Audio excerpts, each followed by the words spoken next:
राष्ट्रीय खेल कार्यक्रम के संबंध में सीएम धामी करेंगे बैठक। समापन समारोह की तैयारियों की करेंगे समीक्षा। नैनीताल में सीएम धामी फुटबॉल का देखेंगे सेमीफाइनल मैच।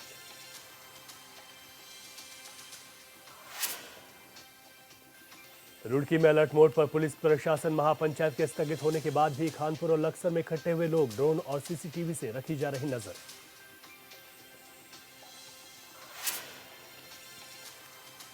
30 अप्रैल से आगामी चारधाम यात्रा की हो रही शुरुआत। अक्षय तृतीया के दिन गंगोत्री और यमुनोत्री धाम के खुलेंगे कपाट। 4 मई को बद्रीनाथ धाम के कपाट खुलने की तिथि घोषित।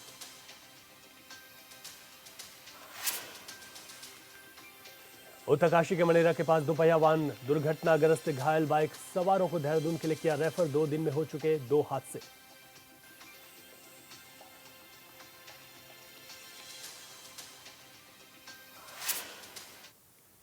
नमस्कार, मैं हूं रवि कैंत्रा। हॉर्नबिल टीवी देख रहे हैं आप। उत्तराखंड की खबरों की शुरुआत करते हैं। 30 अप्रैल से आगामी चारधाम यात्रा की शुरुआत हो रही है। अक्षय तृतीया के दिन गंगोत्री और यमुनोत्री धाम के कपाट खुलेंगे। 4 मई को जहां बद्रीनाथ धाम के कपाट खुलने की तिथि घोषित की गई है, वहीं केदारनाथ धाम के कपाट खोलने की तिथि की औपचारिक घोषणा शिवरात्रि पर की जाएगी। ऐसे में आपदा प्रबंधन विभाग ने अपनी तैयारियां शुरू कर दी हैं। आपदा प्रबंधन सचिव विनोद कुमार सुमन ने बताया कि आपदा की दृष्टि से बाकी सभी विभाग अपना काम कर रहे हैं। आपदा प्रबंधन विभाग की लगातार मॉनिटरिंग कर रहा है।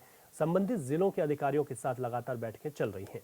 आगे उन्होंने बताया कि आपदा की दृष्टि से लोगों और श्रद्धालुओं को कोई परेशानी न हो, ये हमारी प्राथमिकता रहेगी।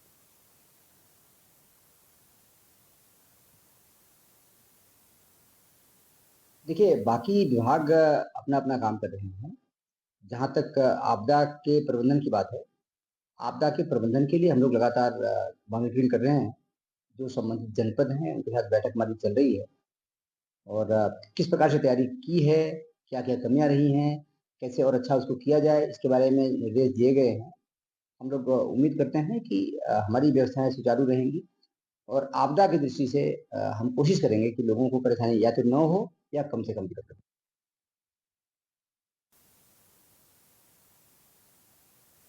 तो आपको बता दें कि चारधाम यात्रा की जल्द शुरुआत होने जा रही है। इसको लेकर आपदा प्रबंधन विभाग भी तैयारियों में जुट गया है। उनका ये कहना है कि यहां पहुंचने वाले श्रद्धालुओं को किसी तरीके की दिक्कतें ना हो। उन दिक्कतों को देखते हुए हमने प्राथमिकता के तौर पर तमाम व्यवस्थाओं को सुदृढ़ करने की जो कवायद है उसको शुरू कर दिया है।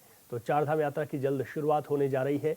गंगोत्री और यमुनोत्री धाम के कपाट अक्षय तृतीया के दिन खुलेंगे और इसके साथ ही अगर बात करें तो केदारनाथ धाम के कपाट खुलने की जो तिथि है वो शिवरात्रि पर तय होगी। अधिक जानकारी के साथ अरुण सैनी हमारे संवाददाता फोन लाइन पर जुड़ गए हैं।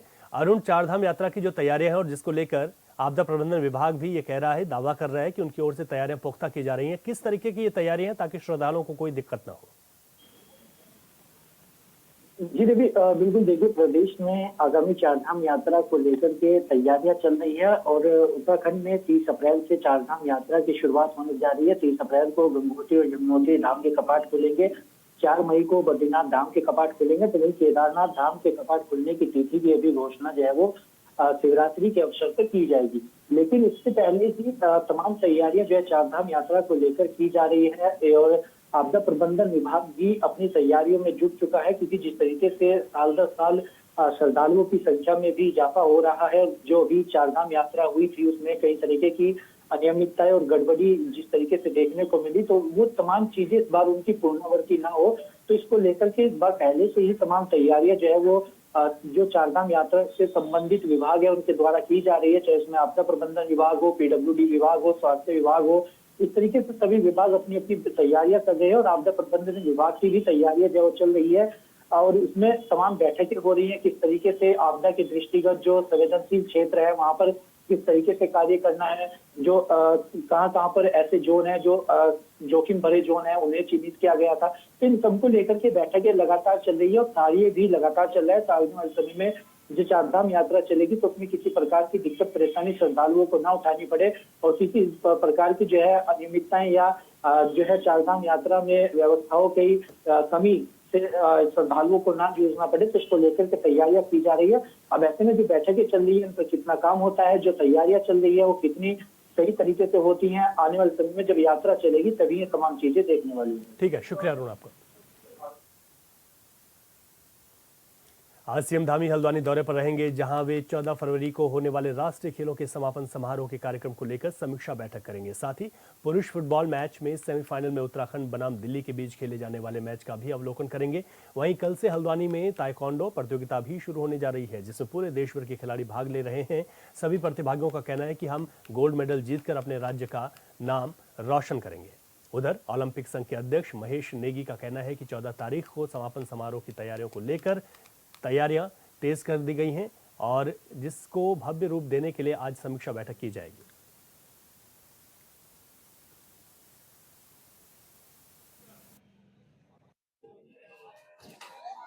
I'm coming from Mizoram and I'm a police player who's in a team event. Okay, so team event, the 3 players are playing. It's like a kind of showing the form of taekwondo, the basic of taekwondo. Myself पायल कुमावत, मैं taekwondo से आई हूँ, राजस्थान से आई हूँ, Pune player हूँ और मैं यहाँ पे गोल्ड के लिए आई हूँ और गोल्ड ही लेके जाऊंगी। कैसे देश का, अपने राज्य का नाम दुर्गम है, अगर आप गोल्ड मिलता है तो देश का नाम कैसे रोशन करोगे? मैं अपना मैच अपना बेस्ट देके देश का नाम रोशन करूंगी। बच्चों के ठहरने की व्यवस्था अच्छी की हुई है और प्रैक्टिस एरिया में बच्चे प्रैक्टिस कर रहे हैं, बाकी अच्छा है, व्यवस्था सारी अच्छी है। ये है। बच्चे क्या गोल्ड मेडल का बच्चों का टारगेट है मेडल के लिए गोल्ड सिल्वर, मेहनत गोल्ड के लिए की है। अब आगे तो कंपटीशन इतना हाई है। हम किरोगी में है हमारे और बाकी पुमसे में इंडिविजुअल है, पेयर है, ग्रुप है, गर्ल्स बॉयज दोनों। बहुत भव्य तरीके से आप लोग देख रहे होंगे हमारा ओपनिंग जो है 38वें राष्ट्रीय खेलों का बहुत सुंदर और बहुत खूबसूरत माननीय मोदी जी के हाथों हुआ, कर कमल से हुआ है और समापन जो है हमारे जो है राष्ट्रीय हमारे गृह मंत्री जी के हाथों से हो रहा है समापन। तो निश्चित तौर पर आप लोग देख रहे होंगे पूरे उत्तराखंड में बिल्कुल खेलों का माहौल बना हुआ है और बहुत अच्छी व्यवस्था के साथ सारे खिलाड़ी भी बड़े खुश हैं।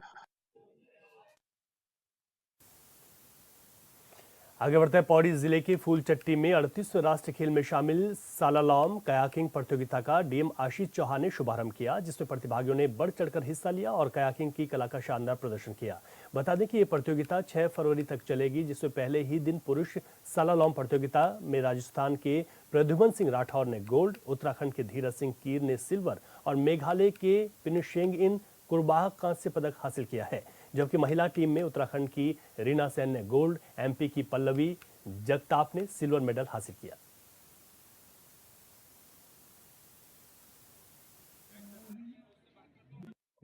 नेशनल गेम्स जो है उसकी हम लोगों को फूलचट्टी में एक इवेंट हो रहा है और एशियन गेम्स को लेके भी एक इवेंट यहाँ प्रपोज किए जाने की बात जो ऑर्गेनाइजर्स हैं उनके द्वारा कही गई है और इसमें मल्टीपल स्टेट्स के पार्टिसिपेंट्स ने आज पार्टिसिपेट किया। आज फर्स्ट डे था, 4th to 6th तक ये इवेंट चलना है और इसमें कई सारे लोगों ने, इवन एक्सपेक्टेटर्स का भी काफ़ी अच्छा नंबर रहा है और मैं उम्मीद करता हूँ कि बेटर तरीके से हम इसे एक नए स्पॉट के तौर पे डेवलप कर पाएंगे। इस संबंध में मेरे डायरेक्शंस ऑलरेडी जा चुके हैं पुलिस को और लोकल एडमिनिस्ट्रेशन को कि अधिक से अधिक संख्या में पार्टिसिपेशन किया जाना है और इस क्रम में मैंने डीओपीआरडी और उन लोगों की तरफ से कुछ युवाओं को प्रतिभाग करने के लिए भी इसमें सम्मिलित किया है।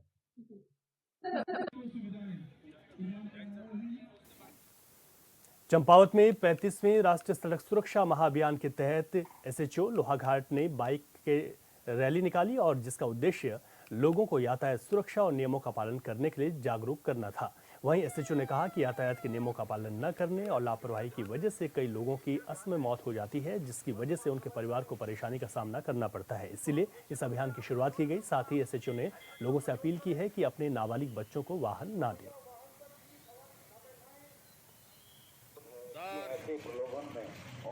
चाहेंगे, जनता से अनुरोध भी है कि दोपहिया वाहन चलाते समय 3 सवारी ना चले और ओवर स्पीड ना चले और जो ओवर टेक ना करें गलत तरीके से।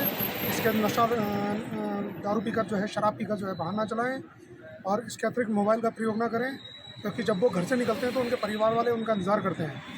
और हमारा उद्देश्य यही है कि हमारा जो जनता है वो सुरक्षित रहे। घर से निकलने के बाद सड़क सुरक्षा अभियान यही उद्देश्य है कि हमारे देश की जनता सुरक्षित रहे। हम उन्हें संदेश देना चाहेंगे कि अपने बच्चों को, जो नाबालिग बच्चे हैं, उन्हें बिल्कुल वाहन न दें, क्योंकि उनके बच्चे घर से निकलने के बाद सड़क सड़क पर जो है दुर्घटनाग्रस्त हो सकते हैं और उनमें कभी काफ़ी लोगों की जाने भी जाती हैं बिना हेलमेट के। और मैं तो अनुरोध करूँगा कि अपने बच्चों को बिल्कुल ही बाहर ना। कानपुर विधायक उमेश कुमार और पूर्व विधायक प्रणव सिंह चैंपियन के बीच चले आ रहे विवाद के चलते क्षेत्र में एक बार फिर तनाव बढ़ गया है। गुर्जर समाज की तरफ से प्रस्तावित महापंचायत प्रशासन की सख्ती की वजह से भले ही रद्द कर दी गई हो, लेकिन इसके बाद भी बड़ी संख्या में लोग खानपुर और लक्सर में इकट्ठा हो गए हैं, जिसको लेकर पुलिस ने चौकसी बढ़ा दी। साथ ही पूरे क्षेत्र की ड्रोन कैमरों और सीसीटीवी से नजर रखी जा रही है। एसपी देहात शेखर सुयाल भी खुद सुरक्षा व्यवस्था की मॉनिटरिंग कर रहे हैं।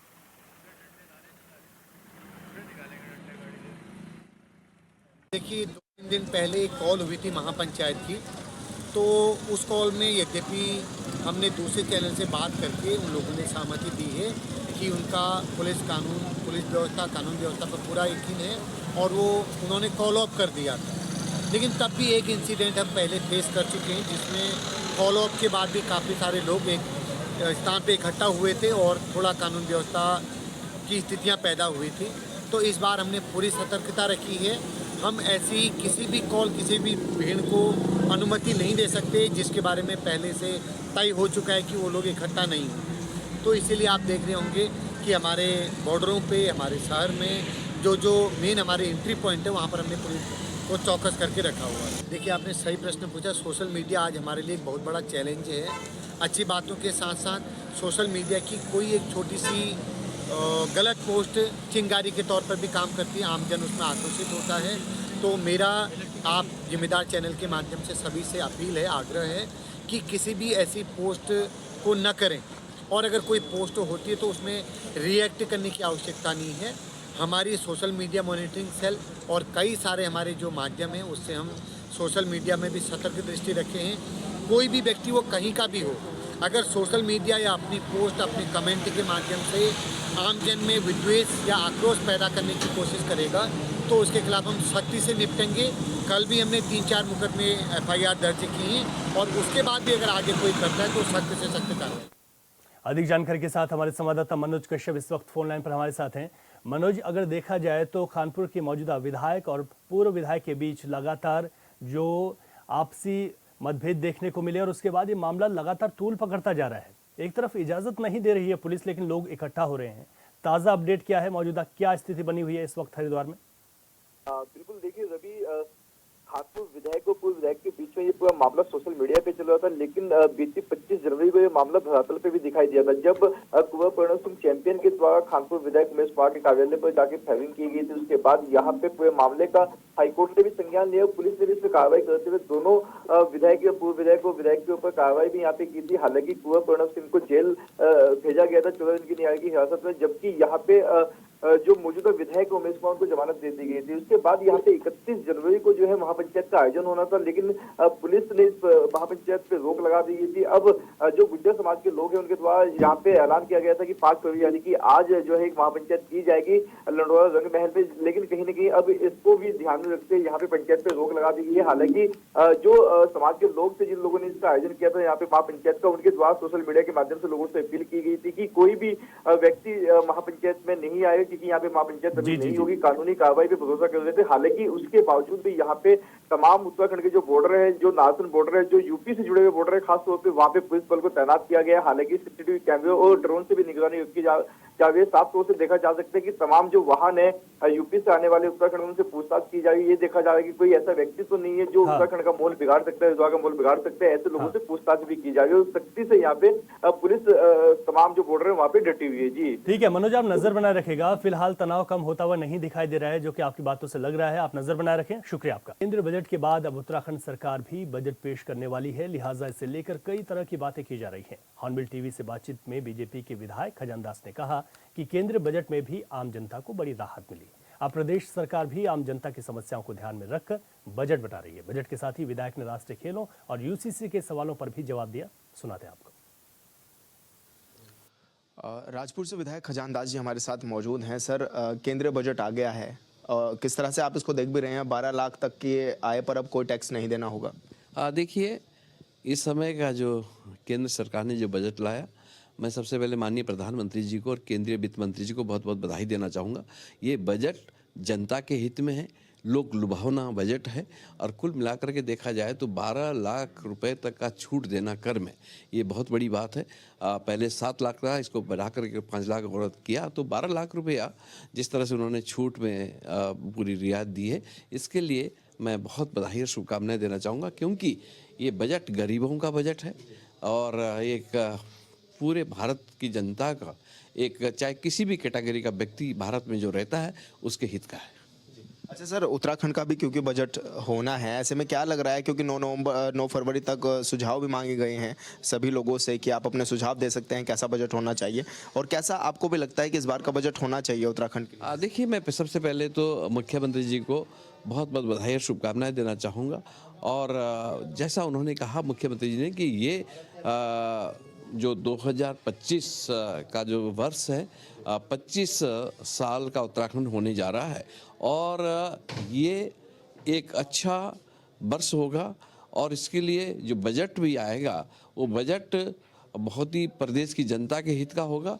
और इस बजट की तैयारी जैसे लोगों से विचार विमर्श करके लोगों के सुझाव लिए जा रहे हैं कि कैसा हमारा, जैसे प्रधानमंत्री जी ने कहा कि ये दशक उत्तराखंड का होगा, इसी के निमित्त इस बजट की तैयारी की गई और जो केंद्रीय बजट आएगा उससे मिलता जुलता और बहुत ही अच्छा शानदार प्रदेश के हित का होगा। सर, राष्ट्रीय खेल प्रदेश में जारी हैं और लगातार, क्योंकि देहरादून से भी बड़ी संख्या में खिलाड़ी ऐसे हैं जो पार्टिसिपेट कर रहे हैं, किस रूप में आप इसको देख भी रहे हैं? और खेलों में क्योंकि उत्तराखंड खेल प्रदेश बने, इसको लेकर भी आप लोग पहल कर रहे हैं। देखिए, इसमें मैं माननीय प्रधानमंत्री जी को बहुत बहुत बधाई और शुभकामनाएं देना चाहूँगा कि इस समय उन्होंने उत्तराखंड को चुना है। राष्ट्रीय खेल उत्तराखंड में हो रहे हैं, कोई छोटी बात नहीं है। ये उत्तराखंड छोटे प्रदेश के लिए और जो नया राज्य बना है उसको लेकर के बहुत बड़ी बात है। इसलिए माननीय मुख्यमंत्री जी ने जिस प्रकार की पहल की और जिस प्रकार से इस खेल को एक ऐसा एक इतिहास रचा है, जिस तरह से इसका उद्घाटन हुआ, माननीय प्रधानमंत्री जी ने उद्घाटन किया, उससे ऐसा लगा कि पूरा भारतवर्ष उत्तराखंड में समा गया है और आज इसके अच्छे परिणाम भी होंगे। सर, शीतकालीन यात्रा के लिए भी प्रधानमंत्री नरेंद्र मोदी आने वाले हैं, क्या लग रहा है, कितना उत्साहित हैं आप लोग? देखिए, ये केदारनाथ की धरती है, ये बद्रीनाथ की धरती है, जहाँ पर यमुना बहती है, गंगा बहती है और माननीय प्रधानमंत्री जी उत्तराखंड की हित की हमेशा बात करते हैं और उत्तराखंड से एक माननीय प्रधानमंत्री जी को भगवान केदारनाथ का भी आशीर्वाद है, एक नई प्रेरणा मिलती है, एक नई ऊर्जा मिलती है और इसके निमित्त वो उत्तराखंड में अब आने वाले हैं। जो शीतकालीन यात्रा जो होगी वो उनके उद्घाटन पे जब करेंगे इसका, तो बहुत एक अच्छा मैसेज पूरे उत्तराखंड में नहीं पूरे देश में जाएगा। सर, यूसीसी आपने लागू कर दिया, लेकिन विपक्ष कहीं ना कहीं खुश नजर नहीं आ रहा है यूसीसी से, क्या लग रहा है? देखिए, यूसीसी लागू किया ये एक सपना था, हमने भी नहीं सोचा था कभी। जब 2022 में माननीय मुख्यमंत्री जी ने चुनावी घोषणा की कि हम आएंगे सत्ता में पुनः, तो हम यूनिफॉर्म सिविल कोड को लाएंगे, तो उस समय हम लोगों को लगता था कि कैसा होगा, क्या होगा, बहुत बड़ा विरोध होगा, परंतु 27 जनवरी को इसको लागू किया गया है और ये उत्तराखंड के हित के लिए। और ऐसा कोई नहीं है, नाराज़गी नहीं है, वो नाराज़गी भ्रांतियाँ जो फैला रहे हैं कुछ लोग, जो भ्रांतियाँ फैलाने का काम करते हैं, चाहे सरकार कितना भी अच्छा काम करे, पुष्कर सिंह धामी जी चाहे कितने से कितना अच्छा काम करे, फिर भी लोग कुछ ना कुछ उसमें खूबियाँ निकालते हैं। ये सब जब ये भ्रांतियाँ दूर होगी, लोगों को समझ में जब आएगा तो सब ठीक हो जाएगा। सर, हरीश रावत जी कह रहे हैं कि इससे लव जिहाद के मामले बढ़ जाएंगे, लिव इन रिलेशनशिप के मामले पर भी, क्योंकि यूसीसी को लाया गया है, तो इस तरह के चीज़ें, इस तरह के सवाल वो उठा रहे हैं और मुख्यमंत्री पुष्कर सिंह धामी को यूसीसी बॉय भी बता रहे हैं। देखिए, यूसीसी बॉय का जहाँ तक सवाल है, ये उनका सोच है, क्योंकि हरीश रावत जी बहुत बड़े लीडर हैं इस प्रदेश के, लंबे समय तक वो सांसद भी रहे, केंद्रीय मंत्री भी रहे, मुख्यमंत्री भी रहे हैं, परंतु अब थोड़ा सा बुढ़ापा भी जब आ जाता है ना, तो फिर ना कुछ सवाल उनके मन में कुछ ऐसे आते होंगे जो सकारात्मक ना हो, तो इसलिए उन्होंने ये बात कही होगी। अच्छा, क्योंकि बड़ी संख्या में आपने तो बड़े नेताओं को अपनी पार्टी में भी ले लिया, अब क्या लग रहा है कि किस तरह से आप अगले और चुनावों के लिए अग्रसर हैं, क्योंकि अभी हाल फिलहाल में पंचायत के इलेक्शन भी होने हैं, सहकारिता के भी होने हैं? देखिए, एक प्लानिंग होती है और भारतीय जनता पार्टी कार्यकर्ता आधारित पार्टी है, इसलिए अपने कार्यकर्ताओं को समय समय पर दिशा निर्देश करते रहती है और कार्यकर्ता मजबूत होता है और उनको अपनी जिम्मेदारी को समझने में भी कोई दिक्कत नहीं आती है। इसलिए जो इस समय का चुनाव हुआ, आपने देखा होगा स्थानीय निकाय का जो चुनाव हुआ, हमारे 11 निगम हैं, 11 में से 10 के 10 जीते हैं और जो 11वां निगम जो निर्दलीय के पास गया है वो भी भाजपा से ही थे पहले, किंतु हमने अच्छा प्रदर्शन किया पूरे प्रदेश में। हम सबसे ऊपर हैं, सबसे ज़्यादा सीटें हमने ली है और पंचायत चुनाव होने वाले हैं। पंचायत चुनाव में और गहनता से और मेहनत के साथ हम लड़ेंगे। हम अपने आप को कभी ऐसा महसूस नहीं होने देते हैं कि हम जीतने वाले हैं या जीत के उसमें पहुँचे हुए हैं। हम अपने आप को न्यूनतम मानते हैं। न्यूनतम यानी कि हम अपने आप को 40% मानते हैं और दूसरे को 60% में लेकर के चलते हैं, और इसीलिए हम 51% में कैसे पहुंचे, ये प्लानिंग भारतीय जनता पार्टी करती है। अच्छा, दिल्ली में अहम जिम्मेदारी भी मिली है आपको, दिल्ली गए थे आप, किस तरह का चुनाव का माहौल बना हुआ है अभी हाल फिलहाल में? देखिए, दिल्ली का चुनाव बहुत ही अहम चुनाव है। केजरीवाल से लोग त्रस्त हो गए हैं। वो अब इस समय दिल्ली में हम जो पौष इलाकों को छोड़ करके जो जहाँ पे गरीब व्यक्ति रहता है, हमारी झुग्गियाँ झोपड़ियाँ हैं और जो बस्तियाँ रहती है, वहाँ के हाल बहुत बुरे हैं। सीवर बह रहा है खुले में, पानी बह रहा है, नालियाँ ठीक नहीं है, सारी अव्यवस्थाओं को लेकर के अब उब भी गए हैं, जनमानस उग गया है। इसलिए भारतीय जनता पार्टी पूरे बहुमत के साथ वहाँ पर आने वाली है। अच्छा, मुख्यमंत्री पुष्कर सिंह धामी भी डेरा डाले हुए हैं वहाँ पर, किस तरह से लग रहा है, क्या माहौल बना रहे हैं? मुख्यमंत्री हमारे भाग्यशाली हैं। जहाँ जहाँ मुख्यमंत्री जी जाते हैं किसी भी चुनाव क्षेत्र में, अभी तक का जो रिकॉर्ड है वहाँ पर जीत के आते हैं। जैसे हरियाणा गए थे, हरियाणा में वो 12 जगह उन्होंने सभाएं की और 12 में से 10 सीटें जीती हैं। तो इसलिए चाहे हिमाचल में गए, चाहे किसी भी जब जाते हैं प्रदेश में, तो कुछ न कुछ नया करके आते हैं, क्योंकि एक युवा है, युवा चिंतन है, युवा सोच है। इसलिए दिल्ली में भी पूरी जोर शोर के साथ प्रचार हो रहा है, जनमानस उमड़ रहा है। और दिल्ली में उत्तराखंड की आबादी बहुत ज़्यादा है, इसलिए उत्तराखंड का व्यक्ति धामी जी से प्यार करता है, प्रेम करता है और उनके निर्णय को समझता है, उनके निर्णय को जानता है। इसलिए वहाँ पर भारी मोहब्बत से जीतने वाले हैं। धन्यवाद सर, हॉर्नबिल टीवी से बातचीत करने के लिए। हमारे साथ विधायक खजानदास जी थे, जो कि तमाम विषयों पर हमसे बातचीत कर रहे थे। हॉर्नबिल टीवी के लिए देहरादून से विशाल गर्ग। विकासनगर के सहसपुर थाना क्षेत्र में पुलिस को बड़ी सफलता हाथ लगी, जहां पुलिस ने तिमली के जंगल में बदमाशों के साथ मुठभेड़ के दौरान एक बदमाश को गोली मारकर घायल कर दिया। पकड़ा गया बदमाश सहारनपुर का रहने वाला है, जिस पर गौवंश चोरी और गौकशी के कई मामले दर्ज हैं। फिलहाल पुलिस ने बदमाश को अस्पताल में भर्ती करा के पूरे मामले में आगे की कार्रवाई शुरू कर दी है।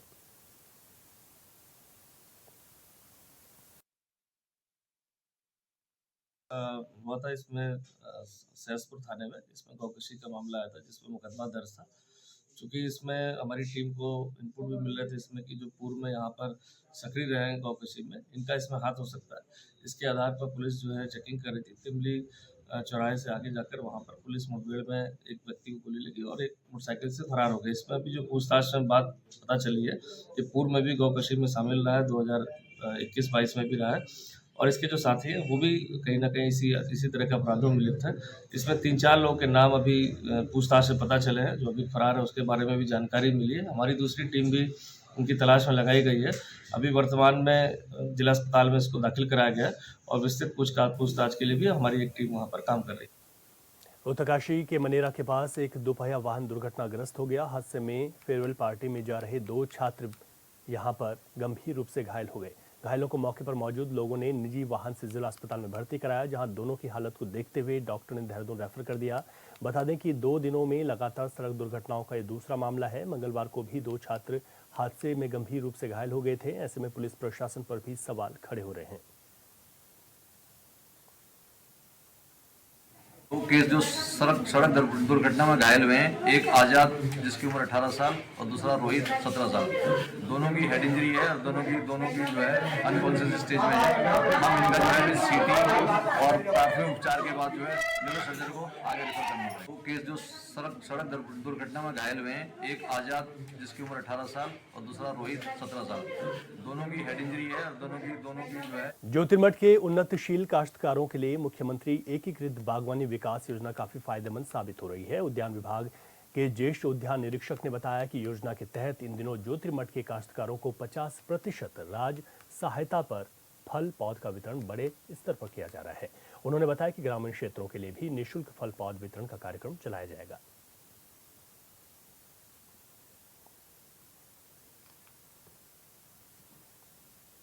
और इस बुलेटिन में अभी के लिए इतना ही। खबरों से अपडेट रहें और देखते रहें हॉर्नबिल टीवी। इजाजत दीजिए, नमस्कार।